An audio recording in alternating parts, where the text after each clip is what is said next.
Bonjour à tous, amis de la réussite et de vos ressources. Alors nous allons voir comment maîtriser ses émotions et maîtriser également son potentiel de fluidité au niveau cérébral afin d'avoir toutes les possibilités d'être fluide pour s'adapter et ensuite pouvoir être nous-mêmes et aller vers cette réussite et surtout avec des ressources qui nous donnent beaucoup de joie et qui nous permettent de mieux nous connaître également. Alors comment arriver à cela?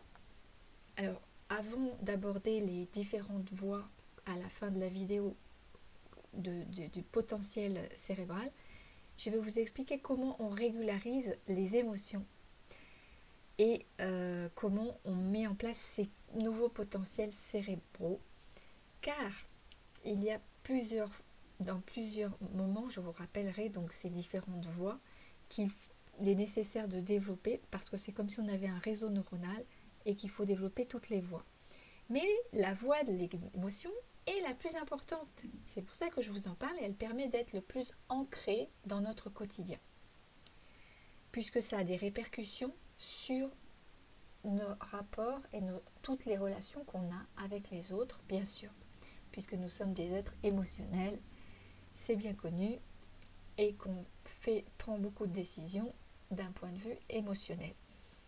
Alors, pour préserver notre motivation, ça va nous aider également, et notre fluidité, comme je disais, cérébrale, pour que notre cerveau ait accès à toutes les voies de potentialité non exploitées jusqu'à maintenant. Il est nécessaire d'affiner notre intelligence émotionnelle. Et ça va avec le fait de mieux se connaître, bien sûr. Bon, par exemple, pour commencer à agir dans cette intelligence, il est essentiel de savoir lire les émotions d'autrui afin de les temporiser sur notre comportement. La balance logique-émotion. Alors, il faut bien penser que la logique, souvent, on pense que c'est supérieur aux émotions. Parce qu'on imagine que les émotions, c'est toujours des chevaux sauvages qu'on ne peut pas maîtriser, etc. Mais en fait, il faut chercher un équilibre entre les deux. Vraiment comme le yin et le yang, autant de logique que d'émotionnel. Car certains qui s'étaient réfugiés derrière la logique, comme un bouclier, et avaient négligé et ont négligé les émotions, et bien souvent ils ont des gros problèmes dans leur vie quand ils font des choix logiques. Parce que leur logique, il n'y a que ça et il n'y a pas les émotions. Donc ils ne sont pas reliés à leur intuition. Alors, les réactions et les mécanismes cérébraux qui enclenchent les émotions, on va les voir. Et notamment, les neurosciences montrent qu'il faut rendre le cerveau plus fluide pour donc équilibrer et réguler ses émotions. En fait, il faut arriver à développer toute une gamme des émotions à notre disposition pour mieux les cerner nous-mêmes. Alors, je me présente, je suis Myriam Lumine, je suis docteur en biologie, coach et thérapeute. En fait, ce que je voulais vous dire, c'est que les émotions, c'est comme des filtres par rapport à une expérience. Et ce processus est actif et il génère par lui-même beaucoup plus de fluidité cérébrale. Et il nous permet ensuite d'augmenter cette facilité de la maîtrise grâce à cette fluidité cérébrale tout simplement et grâce à cette compréhension des émotions. Il faut quand même savoir que les émotions débutent dans l'amygdale, donc qui est en plein milieu du cerveau, dans le cerveau limbique. Et ce cerveau limbique est donc considéré comme un cerveau primitif. Ça veut dire qu'il a tendance à caricaturer, il ne fait pas d'analyse et il caricature les choses en fonction du degré de douleur ou de non-douleur de l'expérience, donc du degré de stress ou de pas de stress. Donc il va avoir un comportement de flight ou fight, c'est-à-dire il va se sauver, flight ou combattre. Et donc c'est pour ça qu'il va avoir tendance à caricaturer et à voir l'essentiel des choses pour d'abord protéger la personne, c'est normal, et c'est normal que le cerveau primitif soit là aussi pour nous protéger, mais en même temps, il va donc, ça va l'obliger, je vous dis, à voir la situation un peu blanc ou noir, en tout cas à caricaturer les choses, à grossir les choses, et surtout les grossir en fonction aussi de nos expériences passées.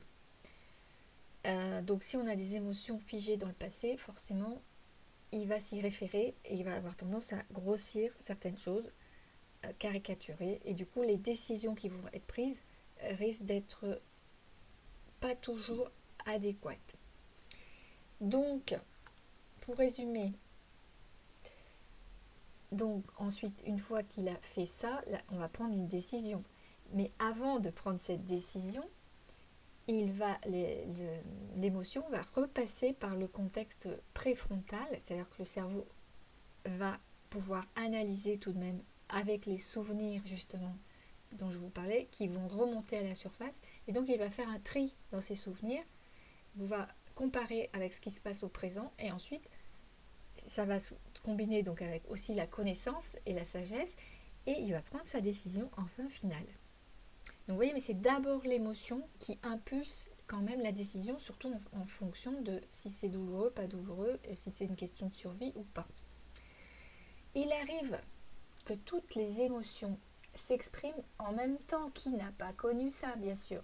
Un tas d'émotions qui nous arrivent, pouf, ça nous tombe dessus, et ça s'exprime, ça nous submerge avec leur cocktail de neurotransmetteurs et d'hormones. Donc il y a 5 types d'émotions. La première, la plus connue, bien sûr, la peur. La deuxième, la colère. Ensuite, le dégoût, la honte. Et puis la tristesse. Et ensuite, on verra les GEC, ce que j'appelle les GEC, c'est-à-dire les émotions plus positives, donc comme la joie, l'amour, l'excitation et la confiance. Mais les émotions, donc dites négatives, en fait, on verra qu'elles ne sont pas vraiment négatives, c'est juste qu'elles génèrent plus de stress, tout simplement. Donc, ces émotions dont on a parlé avant, comme la tristesse, la colère, etc., sont des émotions de survie. Donc, elles ont tendance, évidemment, à générer des hormones du stress, tandis que les autres émotions, comme la joie, l'excitation, l'amour, la confiance, vont générer des hormones du calme et de la sécurité. Donc, ça va favoriser le lâcher-prise, notamment avec des neurotransmetteurs comme la dopamine, qui va nous faire rentrer dans un cycle de récompense et donc tout ce qui peut être gratifiant. Donc, c'est pour ça d'ailleurs qu'on peut devenir addict, et notamment aux réseaux sociaux, parce qu'on sait très bien que ça fait sécréter de la dopamine. Donc, les émotions, par contre, liées à la survie, donc, vont nous mettre dans le mode, comme je vous disais, fight or flight, c'est-à-dire attaque ou fuite, avec des mécanismes d'évitement. Et ces mécanismes d'évitement, par exemple, si je veux parler en public et que je n'ai pas l'habitude, eh bien, je vais avoir tendance à être dans ce stress-là de fight or flight, et il va être difficile pour moi de garder la tête froide par rapport à ces émotions de survie. Par contre, les émotions comme la surprise ou même la contemplation sont des émotions plus neutres qui vont être potentialisatrices et vont nous faire sécréter de la noradrénaline, et donc c'est des émotions qui vont être pivots. Donc ces émotions, comme je vous dis, c'est la surprise essentiellement, et ça va nous permettre de composer différemment avec notre environnement. Par exemple, on croise un ami qui a un point de vue totalement différent, plus ouvert, avec plus de possibilités d'ouverture de conscience. Et du coup, en discutant avec lui, on va ouvrir les yeux sur nous-mêmes, nos pistes à développer, et ça va nous ouvrir notre conscience, parce qu'on va être surpris de ce qu'il va nous dire. Et donc le coach et le psychothérapeute visent à nous faire passer dans cet état de surprise par des petites tactiques de mini-choc, de contemplation également, de prise de recul, mais également par cette surprise. Et donc ça va être ensuite un défi pour la personne qui est coachée de mettre en place des choses différemment et de prendre et de voir les choses d'un autre point de vue, complètement différemment. Bien sûr, avec cette prise de recul et avec cette surprise, ça donne vraiment une dimension d'ouverture de conscience que la personne a besoin pour développer ses autres voies. Alors voilà, je vous ai donné un aperçu incroyable des potentialités dans le cerveau que parfois ils ne sont pas suffisamment développés. Et donc, ce que je voulais vous dire, c'est que les voies qui sont là, il y en a essentiellement 5. Comme vous l'avez pu le constater, j'ai parlé de logique, donc il y a la voie de la logique, la première. La deuxième voie, c'est la voie de l'organisation, la façon dont on organise les choses dans le concret. La troisième, c'est la voie des relations. La quatrième, c'est la voie de la créativité. Et la cinquième, c'est la voie de l'énergie. L'énergie qu'on y met. Donc ça comprend également nos valeurs, bien sûr. Donc ça comprend notre motivation, bien sûr. Mais je regroupe ça sous forme d'énergie. Alors, si cela vous interpelle, si cela vous stimule et que vous souhaitez en savoir plus et avancer dans ce domaine, sachez que pour connaître toutes ces ressources, vous avez un petit lien en bas de la vidéo. Il vous suffit de vous inscrire sur une page et je vous recontacterai pour vous expliquer exactement ce qu'on peut faire ensemble et éventuellement participer à une masterclass qui vous expliquera encore de manière un peu plus poussée, un peu plus large, ce que le coaching peut amener pour développer toutes ces voies neuronales et donc tous ces potentiels et cette fluidité qui permet d'aller vers la réussite. Et là, aujourd'hui, vous avez vu qu'on a vu les émotions. Et alors par rapport à ça, j'ai une question. Comment exprimait-on les émotions dans votre famille quand vous étiez enfant? Comment les désaccords étaient réglés? Parce que la manière dont on a vécu cela influence énormément ensuite la façon dont on va gérer ses propres émotions.